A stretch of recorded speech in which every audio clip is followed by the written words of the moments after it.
روزے کی نیت غروب آفتاب سے لے کر زوال سے پہلے پہلے تک ہے۔ اس بات کو خوب اچھی طرح آپ سمجھ لیں۔ اب اگر کوئی انسان روزے کی نیت کر کے نہیں سویا اور سحری ختم ہو گئی اور یہ سحری میں نہیں اٹھا، اب یہ 10 بجے اٹھتا ہے اور اس نے روزے کی نیت نہیں کی تھی۔ ایک بات، کوئی انسان سویا غروب آفتاب سے، اس نے روزے کی نیت نہیں کی اور وہ سو گیا، رات میں بھی اس نے نیت نہیں کی۔ اب اس کی آنکھ کھلی سحری ختم ہو جانے کے بعد 8 بجے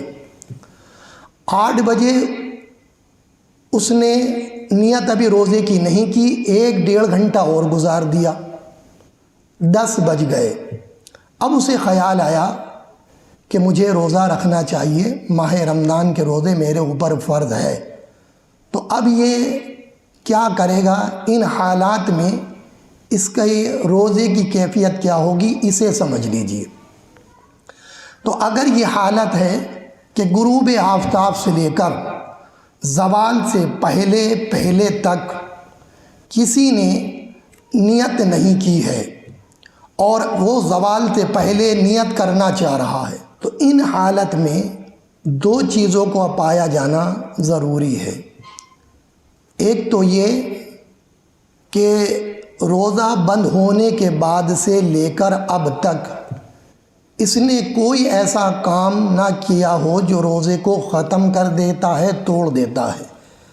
جیسے اس نے کھانا کھا لیا، پانی پی لیا، جمع کر لیا یا کوئی اور دیگر کام۔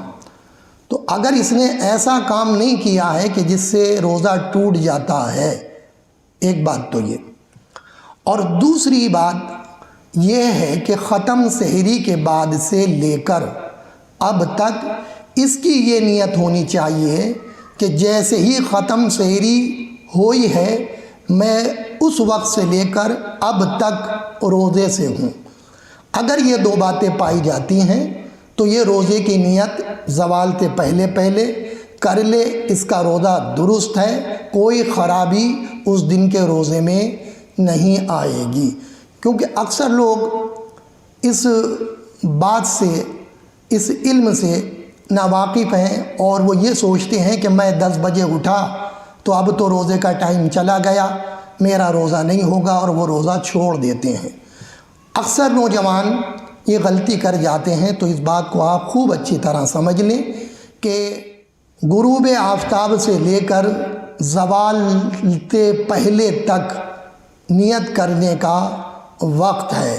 اب اگر کوئی بندہ 10 بجے، 10:15 بجے، 11 بجے روزے کی نیت کرنا چاہتا ہے تو اس کے لیے یہ 2 چیزیں جو میں نے بتائی ہیں یہ ضروری ہیں۔ اگر یہ دونوں چیزیں پالی جاتی ہیں تو اس کا روزہ درست ہے۔